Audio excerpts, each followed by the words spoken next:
Сайн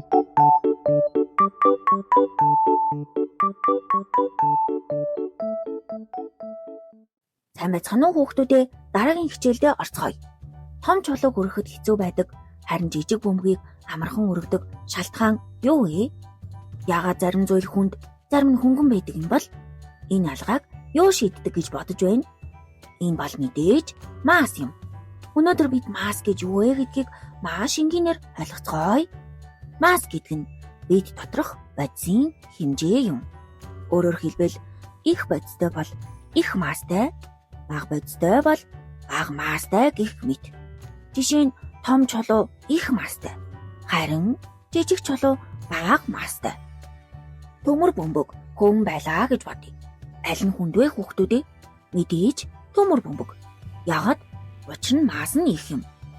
Сонирхолтой баримт хэлэхэд 1 кг төмөр, 1 кг хүн аль нь хүнд вэ хүүхдүүдээ? Хоёулаа адилхан шүү дээ. Яагаад гэвэл хоёулаа 1 кг масстай юм. Гэхдээ хүн илүү том харагдана. Масс ба жин хоёр адил биш ээ. Масс бол бодисын хэмжээ.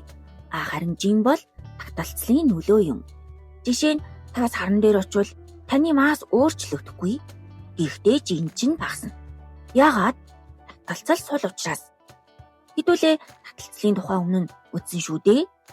Сонирхолтой баримт хэлэхэд хэрвээ та дэлхий дээр 60 кг байвал саран дээр дөнгөж ойролцоогоор 10 кг мэдрэгдэнэ гин шүү.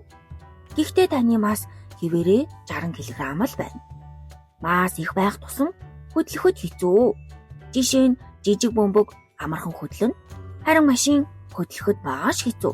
Учир нь машин их масстай. Ингээд энгийн туршилт хийгээд үзээрэй.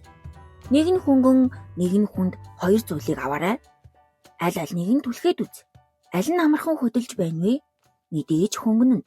Яагаад? Хэдүүлээ сурсан шүү дээ. Масс нь бага юм. Ингээд бид юу ойлгосон бэ? Масс гэдэг нь бодисын хэмжээ. Масс их бол хүнд байдаг. Масс бага бол хөнгөн байдаг. Масс ба жин хоёр ялгаатай ойлголт. Дараагийн хичээлээр жин гэж юу вэ гэдгийг илүү гүнзгий ойлгоцгоё. Та яагаад дэлхий дээр хүнд, саран дээр хөнгөн байдаг вэ? Үүнийг хамтдаа олж мэдцгээе.